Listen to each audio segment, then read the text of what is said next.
ચલો ready start. કર્ફ્યુના હુકમનું પાલન ન કરવામાં આવે તો શું શિક્ષા થઈ શકે? અમદાવાદ શહેર તેમજ બીજા ગામોમાં કર્ફ્યુ દાખલ કરવામાં આવે તેવું છાપામાં તેમજ રેડિયો દ્વારા માહિતી આપવામાં આવે છે, પણ કર્ફ્યુ એટલે શું તેની ઘણાને ખબર જ હોતી નથી.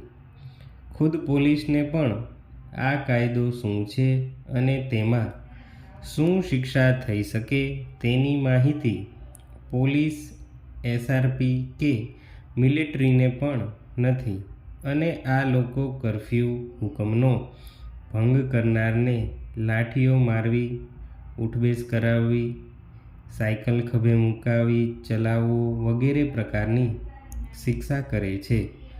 આ શિક્ષા બિલકુલ ગેરકાયદેસર, અન્યાયી, અમાનુષી અને જુલ્મી છે, અને આવી શિક્ષા કરવાનો તેમને કોઈ હક કે અધિકાર નથી. પેરા. કર્ફ્યુનો હુકમ કયા સંજોગોમાં કરવામાં આવે છે? જ્યારે આંદોલન થાય, તોફાનો થાય, હિંસક બનાવો બને, લોકોની સુલહ શાંતિ જોખમાય, સરકારી મિલકતો બાળવામાં કે લૂંટવામાં આવે અને જાહેર જીવન જોખમાઈ જાય ત્યારે કર્ફ્યુનો હુકમ ક્રિમિનલ પ્રોસિજર કોડની કલમ 144 મુજબ કરવામાં આવે છે. તેનો એક નમૂનો અહીં બતાવ્યો છે. પેરા.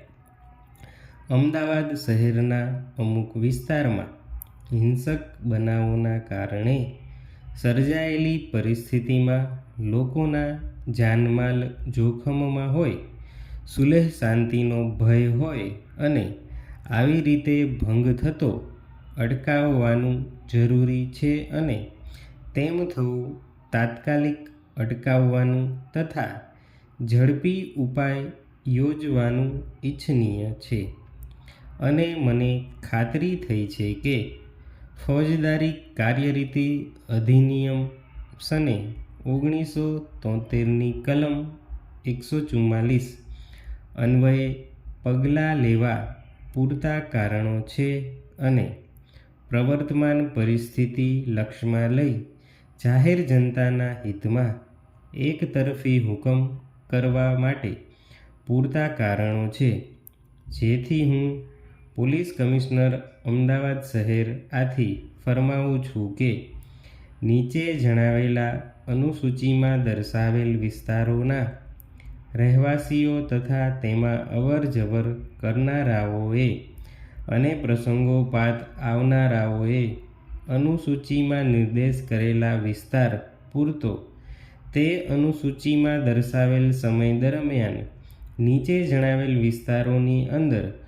કોઈપણ માર્ગ, જાહેર રાહદારીઓ, રસ્તાઓ, રાજમાર્ગો, શેરીઓ, ગલીઓ તેમજ પેટા ગલીઓમાં સવારી કરવી નહીં, ઊભા રહેવું નહીં, રખડવું નહીં અથવા હરવું ફરવું નહીં, તેમજ તેનો બીજી રીતે કોઈ ઉપયોગ કરવો નહીં. અનુસૂચિ વિસ્તાર નારણપુરા પોલીસ સ્ટેશનનો વિસ્તાર વગેરે. આ હુકમનો ભંગ કરનાર અગર ઉલ્લંઘન કરનાર ભારતના ફોજદારી અધિનિયમની કલમ 188 મુજબ શિક્ષાને પાત્ર થશે. આ ગુનો કોગ્નિઝેબલ બિનજામીન લાયક ગુનો છે. સ્ટોપ.